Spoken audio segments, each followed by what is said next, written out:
I'm going to thank you and Jimmy and UST to bring all the top scientists here. But since you said this is actually the main event, so I don't think I need to do that. But well, anyway, I think this is really great for all these good speakers to share with us what's all about at the moment in terms of air science and also air quality management control, not just in China, but of course in this region and also in Hong Kong. Now I would like to start the panel. But before that, our guest speakers been very good in terms of timekeeping, and I think I can entertain maybe 1 or 2 questions regarding the science, the control, what they've just been talking about. Maybe 1 or 2 questions. Any questions? Pressing questions from the floor? No? Yes? No?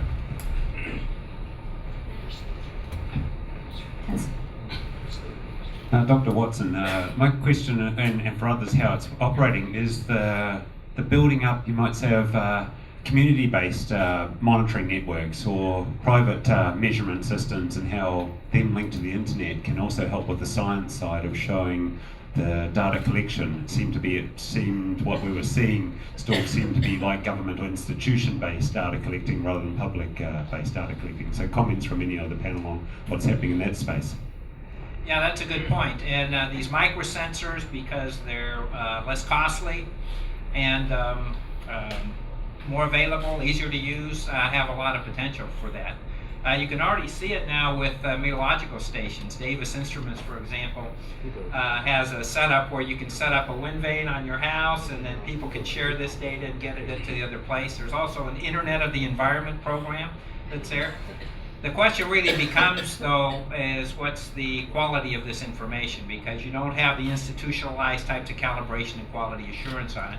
So while it's probably good for advisory purposes, there probably have to be various levels at which you accept it for really trying to make a decision or trying to inform the public, because someone may have a device that's really out of whack, and or there may be some malintentions where they stick it in the exhaust pipe of their car just to kind of get back at somebody and call it something else. So I think you're going to see that over the next 10 years.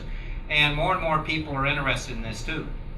Sorry, I forgot to introduce myself. Miriam Pierce from Friends of the Earth. Thank you, John. Another question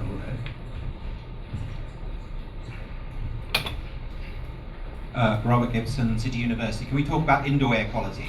If we've got bad air quality outside, how good is it indoors?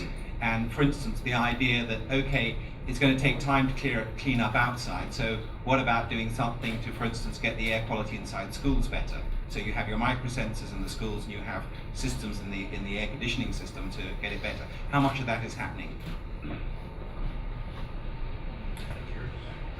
Well, I think I don't remember who said it, but it's very commonly known in science that if you can't measure something, you can control anything.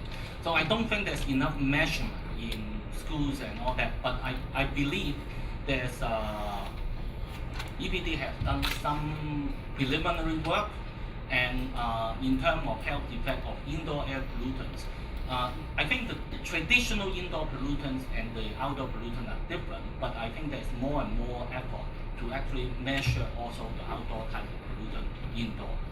So I don't think it's extensively measured at this point, but we are trying to get at that at this time.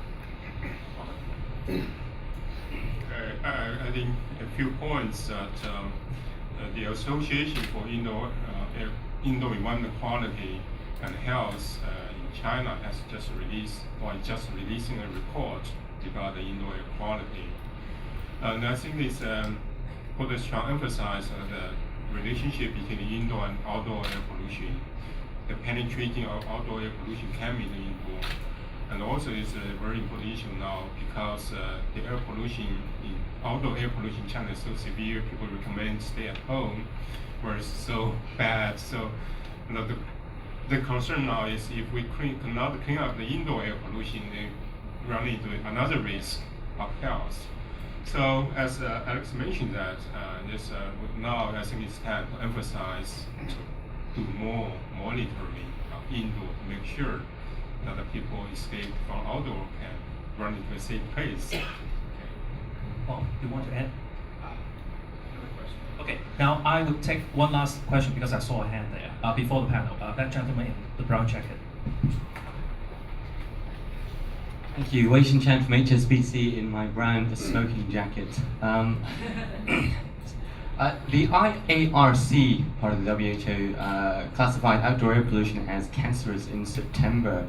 I saw it reported in the Chinese press, but I saw very, very little, almost no response from policymakers and governments on this. Surely air pollution is bad for visibility and health, but when it causes cancer, is that not an alarm bell? I'd like to ask Professor Tu whether the Chinese government is responding to that, because it seems that it's much more serious than people have known previously. Yeah, I think maybe Bob may add in more, but I think it's this has been a concern, but in the health study where it's responsible for the certain disease like cancer, but how much contribution to that, these two factors to be considered.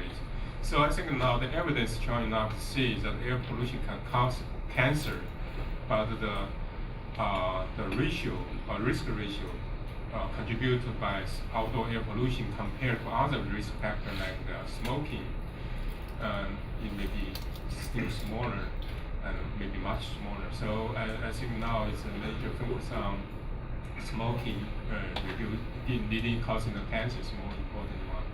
But gradually I think there's more attention to that. So that's about it. It was an interesting designation, and it comes on the heels of IARC declaring diesel exhaust a known human carcinogen earlier. And cancer always has a special place, I think, in terms of people's fears, in terms of public health. If one were to look at outdoor air pollution and from a GBD perspective, 3.2 million excess deaths occur primarily from PM. The cancer contribution is about 220,000 worldwide. So it's significantly less, though certainly a great concern. There's also a challenge there. With diesel, when I declared diesel a known human carcinogen, there was a clear way forward and a clear source to look at. Air pollution is composed of many things that are possibly carcinogenic, including low levels of air toxics or benzenes or diesel exhaust itself. And so it creates a little bit of a challenge in terms of if everything's carcinogenic, what does one move toward? So it's a real concern, but it's a challenge that's been placed with that as well.